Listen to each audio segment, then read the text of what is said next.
Hi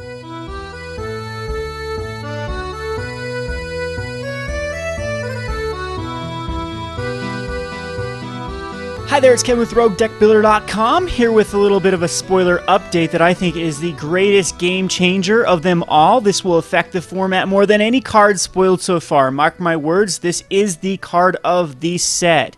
This is the most powerful card, this is the most influential card, and like I said, this is going to change things up a lot.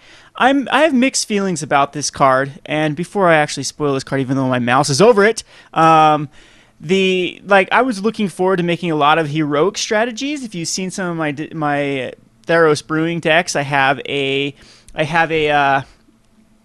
blue-white heroic deck that I was building for GatheringMagic.com with the spoiler card that we got, and also a red-white heroic. And there's some cool heroic cards out too, out of black. Really cool black. Let's just take a look at the ones that I haven't talked much about these dudes.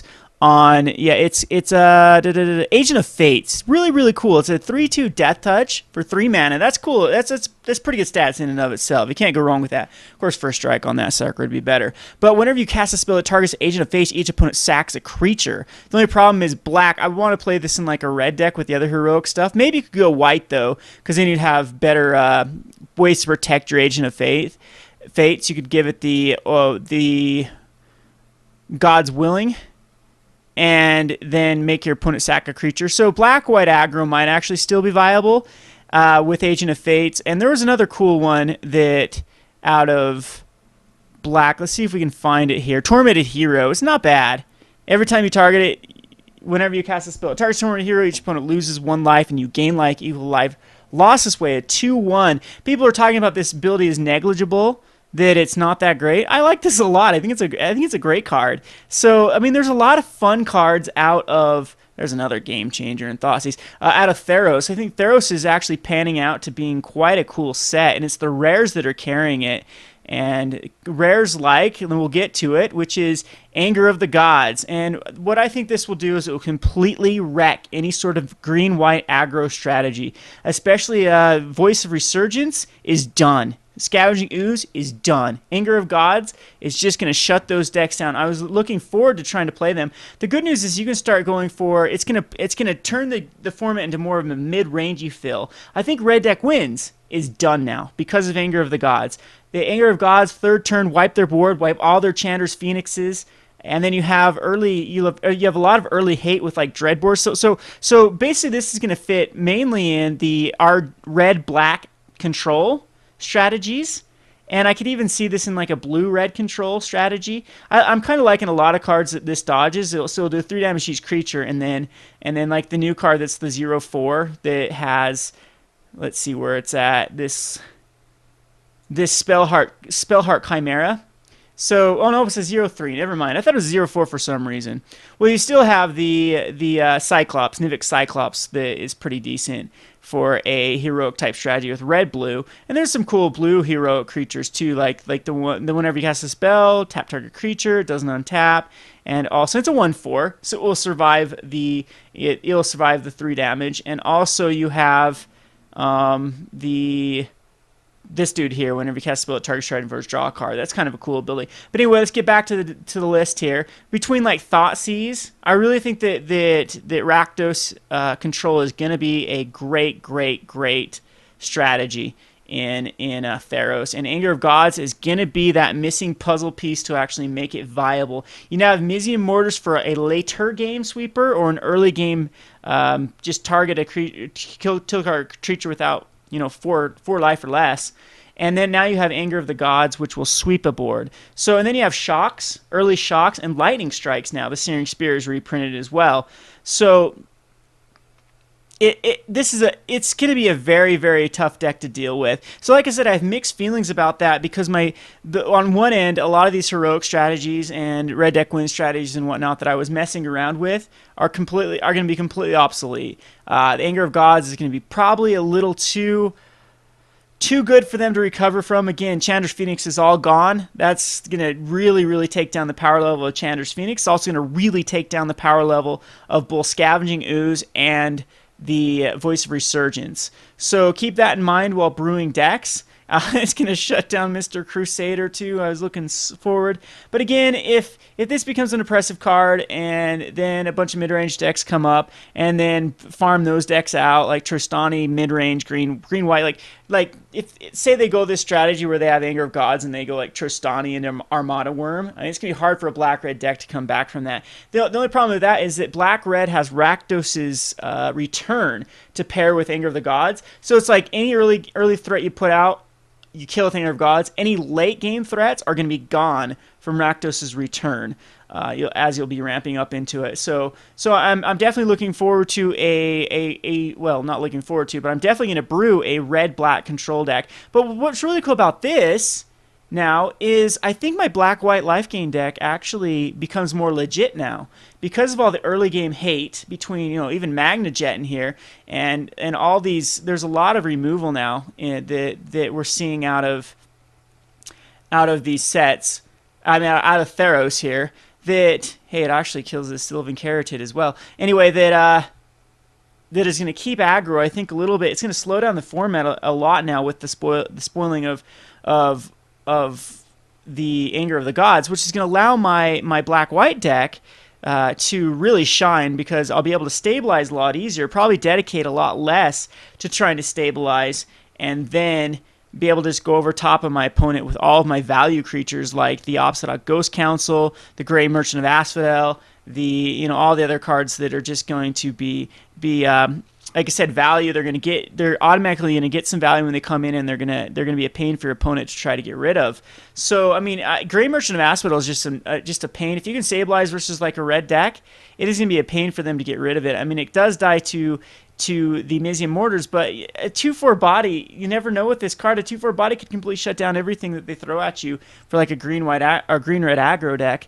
Another card I want to talk about really quickly that I don't understand that why this is getting so much hype is the Storm Breath Dragon. People are saying this card is an next Thundermaw. I don't know. Thundermaw was just a boss. As a 5/5 versus a 4/4 is a big difference. I mean, that's a 5-turn clock compared to a 4-turn clock. And the Thundermaw Hellkite almost always got in for 5 damage because it was going to tap down all of your creatures, all the flying creatures. People are talking about, well, this guy would have dodged Lingering Souls too. Yeah, it would have because that's protection from white. But there still is a ton of other problematic cards back in the format. I mean, there's Vampire Nighthawk that if Thundermaw wouldn't have tapped down, that would have been a problem for them. And there's plenty of other flyers in the format, like even now I'm trying to think of the flyers that were available during the time. But, I mean, it was basically an automatic 5 damage. It's going to get in for 5 every other turn. And then people are like, well, the Monstrosity is pretty cool, too. If you have 7 mana, it becomes a 7/7, and it deals damage equal to the equal number of cards in that player's hand. Sure, but I just think that 5 mana for 4/4 haste, even with protection for white, it just isn't going to make the cut. It might see play just because there isn't anything better to put in, but I think as your 5 slot, we already have better cards. It might be a little too slow for the Rakdos aggro and the mono red aggro type cards. Again, in a control deck, this might be good, but you probably want something that affects the board a little bit more. Like I said, Thundermaw in the control builds was a 4-turn clock, and the difference between a 4 and a 5-turn clock is huge. So we'll see. We'll see if this guy seems play. But back to the Anger of the Gods. Game changer. I'm calling it right now. I don't see a more influential card. Maybe Thoughtseize is the only other card that I think is influential than Anger of the Gods. It is Slagstorm all over again. And if anyone remembers playing during Scars of Mirrodin, Slagstorm was solely the reason why a lot of decks were unplayable. I played a deck that was very good against Delver. The problem is I could not survive a Slagstorm. And basically the reason why I did so well at the Star City Open, I took 11th out of like 300 plus participants, barely missing the top 8.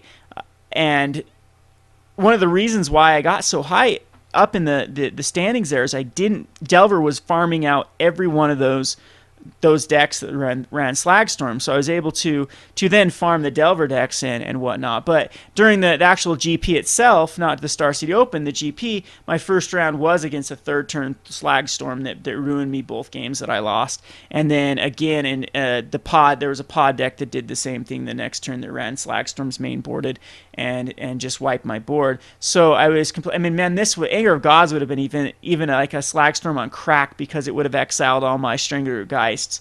So yeah, Anger of Gods is real. Voice of Resurgence, I say sell. If you have any Voice of Resurgence, get rid of them right now. Anger of Gods is going to keep that card from seeing a lot of play, in my opinion, as it will you're just going to wipe Green-White's board completely, and then just go from there. I mean, they're gonna have to try to. I mean, I guess that's why Green-White does have a great curve. It can go from, and Lox and Smiter still does survive Anger of Gods, but you still have Mizium Mortars to deal with Lox and Smiter. So, I mean, yeah, so Lox and Smiter, and then you have Advent of the Worm. You do have some cards in Green-White, but I think Green-White will push over to more of a mid-range strategy. And then again, like I said, if you're playing Red-Black, then you got access to Rakdos Return, you got access to Dreadbore, you have access to a lot of cards that are really going to be problematic for that type of strategy to deal with. As I'm really thinking a big red or a Rakdos mid-range or Rakdos aggro deck is going to be is probably going to be the deck to beat when the Theros comes out. That's my predictions. I haven't been too impressed with green as a whole. There are some cool cards here and there, but as a whole, I'm not very impressed with it. And the other color combination I kind of like is blue-white, but it's still missing some pretty good pieces here. There's still, I mean, they have Supreme Verdict, which is going to be a great card, and they have Sphinx's Revelation again, which is going to be a boss of a card, and Jace Architect of Thought. So yeah, I really think it's gonna be between Rakdos and blue-white is my predictions for when Theros comes out. So if anything, if this card for some reason isn't obscenely priced, like if this isn't like a $5-6 rare out the gate, you should pick those copies up, because in my opinion, this, unless it's in sort of pre-constructed deck or a promo or whatnot, this card's going to probably hit $10 right off the bat. It's going to be the primary sweeper for Red-Black, which again I do think will be the #1 deck. What I'm working on is a white-red control deck, and I would show you it other than Empty Joe is down, it's maintenance time, but using Perforos, God of the Forge, and Assemble the Legion. So what I'm going to do is I'm just going to completely control the board until I can get out. So, and of course Anger of Gods is going to be one of those. Mizium Mortars, Anger of Gods, Lightning Helix, and I'll even use some other stuff. And what I'm going to do is some other control, like there's plenty of stuff out of Fabled Hero is such a sexy card too. Man, poor Heroic. I'll actually even use Elspeth's going to go in that deck as well. So Elspeth, it'll be like Big Boros is what I'll call it. And basically what it will have is a bunch of early removal, maybe even Celestial Flares, anything like that, and then late game it's just going to throw out your win conditions are going to be Perforos and Elspeth and Assemble the Legion. So I'll be looking forward to that deck when I actually can make it. Until, I mean, like I said, MTGO is down at the moment for maintenance. I don't know when it'll be back up. But I thought since I saw that card, Anger of the Gods, I might as well do a little bit of a video here since I can't on MTGO. It's got pretty sweet artwork too. Can't complain about that. Anyway, this is Kevin from Roguedeckbuilder.com. Thanks for watching.